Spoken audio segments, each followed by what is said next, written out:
doing trim work. There's a lot of little itty bitty cut off pieces, trash in general. I like to have one of these.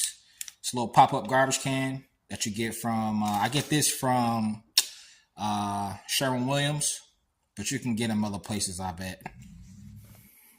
There's Velcro at the bottom that holds it together, and it springs open to make a nice trash can.